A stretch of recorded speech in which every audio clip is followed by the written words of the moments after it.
মাশাআল্লাহ হাজাৰ হাজাৰ কয়দীয়ে গ্ৰহণ কৰিলে ইছলাম বিজেপিয়ে বিয়পাইছে সাম্প্ৰদায়িক বিষ-বাষ্প সমগ্ৰ বিশ্বজুৰি ইছলামৰ ওপৰত আস্থা কিয় ইমান ব্যাপক হৈছে আমেৰিকাৰ মানুহে কিয় অহৰহ ইছলামক আকোৱালি লৈছে সঁচাকৈ কিছুমান পৰিসংখ্যাৰ উন্মেষ ঘটিছে যিবোৰ বুজি উঠি ইছলামৰ প্ৰতি পৃথিৱীব্যাপী মানুহৰ বিশ্বাস ক্ৰমান্বয়ে বাঢ়িব ধৰিছে আমি এই বিষয়ে আপোনাক এটা কৈ দৃশ্য দেখুৱাম এখনকৈ দেখুৱাম ফটো আৰু কম চাৰ্জিল ইমামৰ ক্ষেত্ৰত দিল্লী আৰক্ষীয়ে দেখুওৱা গাফিলতিৰ বিষয়ে এই সন্দৰ্ভত উচ্চতম ন্যায়ালয়ে কি কৈছে আমি আপোনাক আজিৰ এই বিশেষ বুলেটিনত জনাম কেনেকৈ এখনকৈ বিজেপি শাসিত ৰাজ্যত কেনেদৰে প্ৰতিমূৰ্তি ভাঙিছে ইয়াৰ আঁৰত আৰু কিবা বৃহৎ ষড়যন্ত্ৰ আছে নেকি আমি আপোনাৰ সৈতে সেই বিষয়েও আলোচনা কৰিম আমি আপোনাক এইটোও জনাম যে আসাদুদ্দিন ওৱেইছিক একাংশই বিজেপিৰ বি টিম বুলি কয় আসাদুদ্দিন ওৱেইছিয়ে ইয়াৰ প্ৰত্যুত্তৰ প্ৰদান কৰিছে আসাদুদ্দিন ওৱেইছিয়ে এনে কি কাম কৰিলে যে বিজেপিৰ বি টিম হিচাপে নিজৰ টেগ আঁতৰাবলৈ সক্ষম সেইটোও আমি দেখুৱাম আৰএছএছৰ ভয়াবহ পৰিস্থিতিৰ বিষয়েও আমি আপোনাক জনাম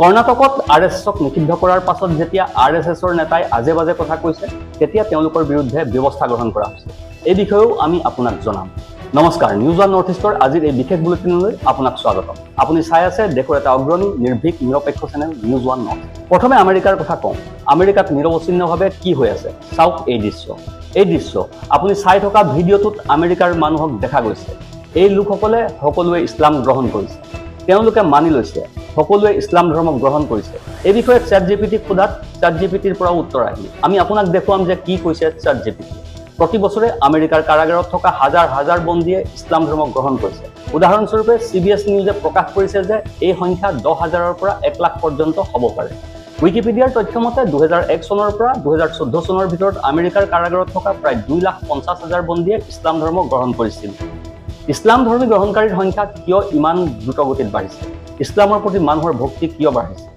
বাঢ়িছে তেওঁলোকৰ বিশ্বাস কিয় ইছলামৰ ফালে মুখ কৰিছে এই কথাটো আপুনি ভালদৰে বুজিব পাৰে চাওক মই আপোনালোকক এই খবৰটো দেখুৱাইছো আপুনি চ্যাটজিপিটিয়ে উল্লেখ কৰা CBS নিউজৰ বাতৰিটো চাব পাৰে আৰু মই আপোনালোকক লিংকটো দেখুৱাইছো কাৰাগাৰত হাজাৰ হাজাৰ লোকে ইছলাম ধৰ্ম গ্ৰহণ কৰিছে ইচ ইয়াৰ আই ৰিকভাৰ্ড মাই হিউমেনিটি এইটো এটা পদক্ষেপ তেওঁলোকে নিজৰ মানৱতা আৰু নিজৰ ব্যক্তিত্ব পুনৰুদ্ধাৰ কৰিবলৈ লৈছে চাওক এটা কাণ্ডৰ কথাও উল্লেখ কৰা হৈছে সেই কাণ্ডৰ বিষয়েও কম এজন ব্যক্তি নাম ৰামি নাছুৰ বেছিভাগ দিনেই ৰামি নাছুৰে নিজৰ মেইল বক্স চাবলৈ নিজৰ স্থানীয় ডাকঘৰলৈ যায় যেতিয়া তেওঁ আহি পায় তেওঁৰ মেইল বক্সটোত দেখে যে তেওঁৰ মেইল বক্সটোত দেশৰ কয়দীসকলৰ চিঠিৰে ভৰি আছে তেওঁলোকে আধ্যাত্মিক মাৰ্গদৰ্শন আৰু ইছলামিক শিক্ষাৰ বাবে পথ প্ৰদৰ্শনৰ সমল বিচাৰিছে ৰামি নাছুৰ আমেৰিকাৰ প্ৰথমটো সংস্থা তৈয়বা ফাউণ্ডেশ্যনৰ প্ৰতিষ্ঠাপক সঞ্চালক যিয়ে কয়দীসকলক ইছলামিক শিক্ষা আৰু দূৰ শিক্ষাৰ কাৰ্যসূচী প্ৰদান কৰে নাছুৰে লগতে কয় যে আমি যেতিয়া প্ৰায় 15 বছৰ আগতে এই কাৰ্যসূচী আৰম্ভ কৰিছিলো তেতিয়া মুছলমান বন্দীসকলৰ এইটো আছিল প্ৰাথমিক প্ৰয়োজনীয়তা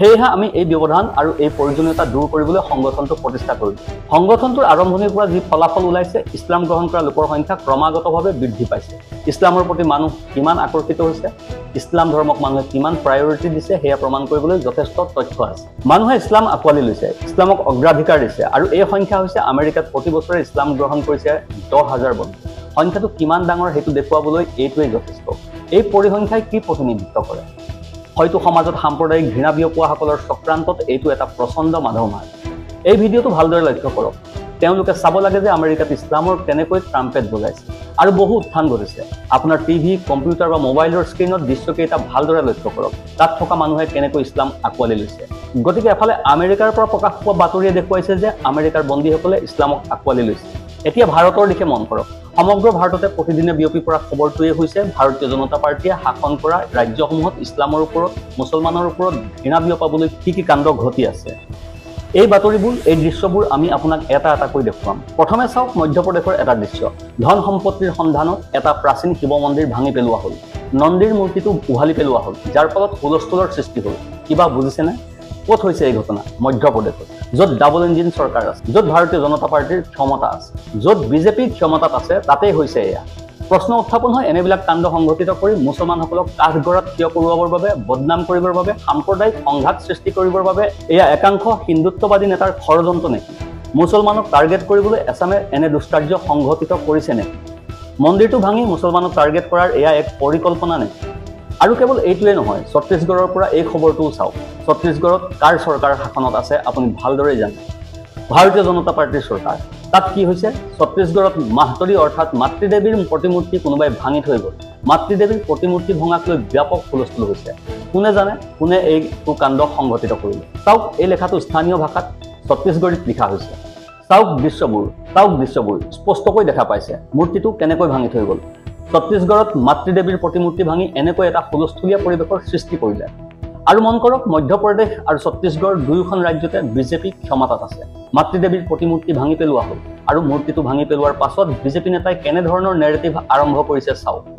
আৰু সেই নেৰেটিভৰ লগতে এটা ডাঙৰ কথা কোৱা হৈছে। চাওক তাত কেনেকৈ বিশৃংখলতাৰ সৃষ্টি হৈছে। গতিকে আপুনি কল্পনা কৰক বিজেপি শাসিত ৰাজ্যসমূহত কেনেদৰে হিন্দুত্ববাদী নেতাই মুছলমানৰ বিৰুদ্ধে এটা নেৰেটিভ বিয়পোৱাৰ ষড়যন্ত্ৰত লিপ্ত হৈছে।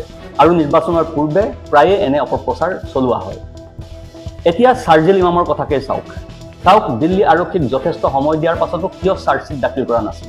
এই প্ৰশ্নটো এতিয়া উচ্চতম ন্যায়ালয়ে উত্থাপন কৰিছে। চাৰ্জিল ইমাম আৰু উমৰ খালিদৰ জামিন আবেদন সন্দৰ্ভত উচ্চতম ন্যায়ালয়ে দিল্লী আৰক্ষীক প্ৰশ্ন কৰিছে যে উচ্চতম ন্যায়ালয়ে যথেষ্ট সময় দিয়াৰ পাছতো কিয় দিল্লী আৰক্ষীয়ে চাৰ্জশ্বিট দাখিল কৰা নাছিল। উল্লেখ্য যে আবেদনকাৰী চাৰ্জিল ইমামে ইতিমধ্যে 5 বছৰ কাৰাগাৰত কটাবলগীয়া হৈছে। আৰক্ষীয়ে এতিয়াও কোনো চাৰ্জশ্বিট দাখিল কৰা নাই। উচ্চতম ন্যায়ালয়ে দিল্লী আৰক্ষীক 2 সপ্তাহৰ সময় দিবলৈ অস্বীকাৰ কৰি অহা শুক্ৰবাৰৰ ভিতৰত চাৰ্জশ্বিট দাখিল কৰিবলৈ নিৰ্দেশ দিছে। গতিকে আপুনি জানিব পাৰিছে যে এইটো চাৰ্জিল ইমামৰ বাবে এক বৃহৎ জয়। 5 বছৰ ধৰি দিল্লী আৰক্ষীয়ে চাৰ্জিল ইমামৰ চাৰ্জশ্বিট দাখিল কৰাত ব্যৰ্থ হয়। অৰ্থাৎ চাৰ্জিল ইমামক মুছলমান হোৱাৰ বাবে শাস্তি দিয়া হৈছিল আৰু উমৰ খালিদক মুছলমান হোৱাৰ বাবে শাস্তি দিয়া হৈছিল। এই দাবী বাৰে বাৰে কৰা হৈছিল, প্ৰতিবাদো কৰা হৈছিল, কিন্তু সেই দাবী নাকচ কৰা হৈছিল। দিল্লী আৰক্ষীয়ে কোনো সঁহাৰি নিদিলে আৰু বাৰে বাৰে গোচৰটো পলম হৈ থাকিল। এতিয়া কথাবোৰ পোহৰলৈ আহিছে। অভিষাৰ শৰ্মায়ো লিখিছে, জ্যেষ্ঠ সাংবাদিকসকলেও লিখিছে যে প্ৰক্ৰিয়াটোৱে শাস্তি, যি প্ৰক্ৰিয়া দিল্লী আৰক্ষীয়ে অনুসৰণ কৰিছে। 5 বছৰৰ কাৰাদণ্ড সেই প্ৰক্ৰিয়াৰে অংশ আছিল। কিন্তু প্ৰক্ৰিয়াটোৰ অধীনতেই তেওঁক জেলত ৰখাটোৱে দেখুৱাইছে যে এই সকলোবোৰ কেনেকৈ ষড়যন্ত্ৰ আছিল। ষড়যন্ত্ৰৰ অংশ হিচাপে তেওঁক লক্ষ্য কৰি লোৱা হৈছিল, তেওঁক টাৰ্গেট কৰা হৈছিল। উমৰ খালিদ, চাৰ্জিল ইমামে 5 বছৰ কাৰাগাৰত কটালে, অৰ্থাৎ 5 বছৰ পাৰ হৈ গ'ল। উচ্চতম ন্যায়ালয়ে এই কথা স্পষ্টকৈ উল্লেখ কৰিছে। কিয় এতিয়াও ব্যৱস্থা লোৱা নাই দিল্লী পুলিচে? এতিয়া RSSৰ ভয়াৱহ পৰিস্থিতিৰ কথা কওঁ। কৰ্ণাটকত RSSৰ ভয়াৱহ সংকট। RSSৰ এজন নেতাৰ বিৰুদ্ধে ব্যৱস্থা গ্ৰহণ কৰা হৈছে। এই নেতাজন দুদিন পূৰ্বে কৰ্ণাটকৰ পুত্তুৰলৈ আহিছিল। এইজনৰ নাম প্ৰভাকৰ। দীপাৱলীৰ উৎসৱৰ অনুষ্ঠানৰ সময়ত ঘৃণামূলক ভাষণ দিয়াৰ অভিযোগত তেওঁৰ বিৰুদ্ধে গোচৰ ৰুজু কৰা হৈছে। অভিযোগ কৰা হৈছে যে তেওঁৰ বক্তব্যই ধৰ্মীয় ঘৃণা আৰু সামাজিক উত্তেজনা জগাই তুলিছিল। উদ্যোক্তাসকলৰ বিৰুদ্ধে গোচৰ ৰুজু কৰি তদন্ত আৰম্ভ কৰিছে আৰক্ষীয়ে। অৰ্থাৎ এই অনুষ্ঠান আয়োজন কৰা সকলোৰে বিৰুদ্ধে এতিয়া ব্যৱস্থা গ্ৰহণ কৰা হয়। RSSে সাম্প্ৰদায়িকতাৰ নেৰেটিভ সৃষ্টি কৰিবলৈ চেষ্টা কৰিছিল।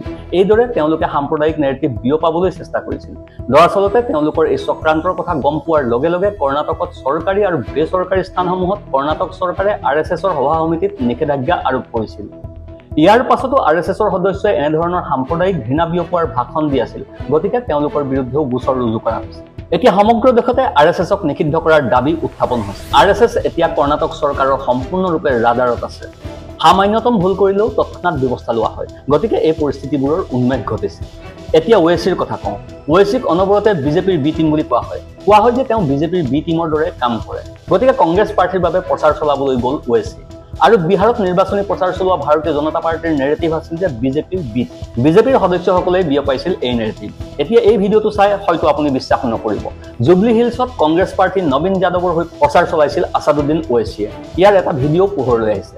ভিডিঅ'টো মন কৰক। আছাদুদ্দিন ওৱেচিয়ে ৰোড শ্ব' অনুষ্ঠিত কৰিছে, ঘূৰি ফুৰিছে, মানুহক লগ পাইছে আৰু তেওঁলোকৰ লগত বাৰ্তালাপ কৰিছে। গতিকে এই নেৰেটিভ আছাদুদ্দিন ওৱেচিয়ে বিয়পোৱা নাই বুলি আপুনি সহজেই বুজিব পাৰিব।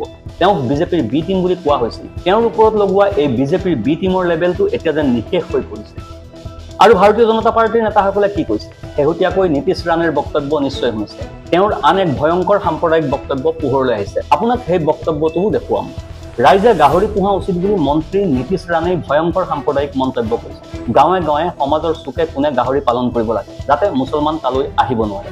আৰু এনেধৰণৰ বিষবাষ্প বিয়পোৱা মন্তব্য কিছুদিনৰ পূৰ্বে অসমৰ মুখ্যমন্ত্ৰী হিমন্ত বিশ্ব শৰ্মায়ো কৰিছিল। কেনেকুৱা অধঃপতিত মানসিকতাৰে এনে কথা কৈছে মহাৰাষ্ট্ৰৰ মন্ত্ৰী নীতিশ ৰাণে আৰু অসমৰ মুখ্যমন্ত্ৰী হিমন্ত বিশ্ব শৰ্মাই। মুছলমানক ঘৃণা কৰাতকৈ গাহৰি পালন কৰাই ভাল। আপুনি ভাবিছে যে গাহৰি পালন কৰিলে মুছলমান নাহে, অৰ্থাৎ আপুনি মুছলমানক ইমানেই ঘৃণা কৰে যে গাহৰিও পালন কৰিবলৈ আপুনি ইচ্ছুক হৈ পৰিব। গাহৰিক যেতিয়া আটাইতকৈ অস্পৃশ্য বুলি গণ্য কৰা হয়, যি গাহৰিয়ে মল খাই সকলো লেতেৰা কৰি পেলায়, আৰু সেইটোকেই পুহিবলৈ আহ্বান কৰিছে মহাৰাষ্ট্ৰৰ মন্ত্ৰী নীতিশ ৰাণে আৰু অসমৰ মুখ্যমন্ত্ৰী হিমন্ত বিশ্ব শৰ্মাই। য'তেই মুছলমান লোকৰ বসতি তাতেই হিন্দু লোকসকলক গাহৰি পালন কৰিবলৈ কৈছে নীতিশ ৰাণে আৰু হিমন্ত বিশ্ব শৰ্মাই, যাতে মুছলমানসকল তাত থাকিব নোৱাৰে। কি অধঃপতিত মানসিকতা আপুনি দেখিলে বিজেপি শাসিত ৰাজ্যসমূহত কি হৈ আছে সেই কথা বুজাবলৈ এয়াই জোতা আৰু এজন প্ৰাক্তন বিধায়ক অভিযুক্ত হৈ পৰিছে তেওঁ বলিয়াৰ প্ৰাক্তন বিধায়ক আছিল বলিয়া জিলাৰ বেলথাৰুড বিধানসভা সমষ্টিৰ প্ৰাক্তন বিধায়ক আছিল এজন বিজেপি বিধায়কে যিকোনো কথা ক'ব পাৰে বা যিকোনো কাম কৰিব পাৰে বুলি বিশ্বাস কৰে তেওঁ বিহাৰত নিৰ্বাচনী প্ৰচাৰৰ বাবে গৈছিল বিজেপিৰ প্ৰাক্তন বিধায়কৰ গাড়ীত ডিকি ভৰ্তি মদৰ বটল আসলতে তেওঁ মদ বিলাই নিৰ্বাচনী প্ৰচাৰ চলাবলৈ গৈছিল আৰক্ষীয়ে আগবাটতে তেওঁৰ গাড়ী ৰখালে তালাচী কৰাৰ সময়ত বিয়াৰৰ বটল পোৱা গৈছে অৰ্থাৎ বিজেপিৰ প্ৰাক্তন বিধায়কজনে নিৰ্বাচনী সভাত মদ বিলাই ভোট কিনিবলৈ চেষ্টা কৰিবলৈ ওলাইছে আৰু আপুনি কল্পনা কৰিব পাৰে যে এজন প্ৰাক্তন বিজেপি বিধায়কে এই হুলস্থুলৰ সৃষ্টি কৰিছে তেওঁৰ নাম ধনঞ্জয় কানুজিয়া বুলি জানিব পৰা গৈছে দৃশ্যটো চাওক আৰক্ষীয়ে লগে লগে জব্দ কৰে তেওঁৰ গাড়ী বেচেৰাৰ কি হ'ল এতিয়া সুধিব নালাগে কবি সজিছে লিখিছে যে এয়া হৈছে উত্তৰ প্ৰদেশৰ বলিয়া জিলাৰ বালথাৰুড বিধানসভা সমষ্টিৰ বিজেপিৰ প্ৰাক্তন বিধায়ক ধনঞ্জয় কানুজিয়া বেচেৰা বিধায়ক কানুজিয়া সম্পূৰ্ণ সাজু হৈ বিহাৰত নিৰ্বাচনী প্ৰচাৰ চলাবলৈ ওলাইছে চেক পইণ্টত বিষয়াসকলে গাড়ীৰ ডিকি খুলিবলৈ কোৱাত প্ৰাক্তন বিধায়কজনে সম্পূৰ্ণ ডেমাগিৰে কৈছিল মই বিজেপিৰ প্ৰাক্তন বিধায়ক পুলিচে আৰু অধিক ডেমাগিৰে ক'লে আপুনি বিজেপিৰ প্ৰাক্তন বিধায়ক তাতে কি পুলিচে গাড়ীৰ ডিকি জোৰকৈ খুলিলে দেখে বিয়েৰৰ কেন ভৰ্তি এটা ট্ৰলি প্ৰাক্তন বিধায়কগৰাকীৰ চালক দিলীপ সিঙে প্ৰকাশ কৰে যে প্ৰাক্তন বিধায়ক বিয়েৰ প্ৰেমী সেয়ে উত্তৰ প্ৰদেশৰ পৰা ওলোৱাৰ সময়ত তেওঁ গোটেই ৰাস্তাতে বিয়েৰ পান কৰিছিল পুলিচে দুয়োকে গ্ৰেপ্তাৰ কৰি স্থানীয় আদালতত হাজিৰ কৰিলে আদালতে তেওঁলোকক 14 দিনৰ ন্যায়িক জিম্মালৈ প্ৰেৰণ কৰিলে গতিকে প্ৰিয় দৰ্শক এইজন এজন প্ৰাক্তন বিধায়ক যি বিয়েৰ খাই নিৰ্বাচনী প্ৰচাৰ চলাবলৈ যায় ভাৰতীয় জনতা পাৰ্টিয়ে কেনে প্ৰচাৰ চলাই আপোনালোকে ভালদৰে জানে এই বিষয়ে আপোনাৰ মতামত আমাৰ কমেন্ট বক্সলৈ প্ৰেৰণ কৰিব নিউজ ওৱান নৰ্থ ইষ্টৰ এই প্ৰতিবেদনে আপোনাৰ মন মগজুত কেনে ভাৱৰ উদ্ৰেক ঘটাইছে সেইটো আমালৈ কমেন্ট কৰক ভিডিঅ'টো চাই থকাৰ বাবে আপোনালৈ নিউজ ওৱান নৰ্থ ইষ্টৰ তৰফৰ পৰা থাকিল অশেষ ধন্যবাদ নমস্কাৰ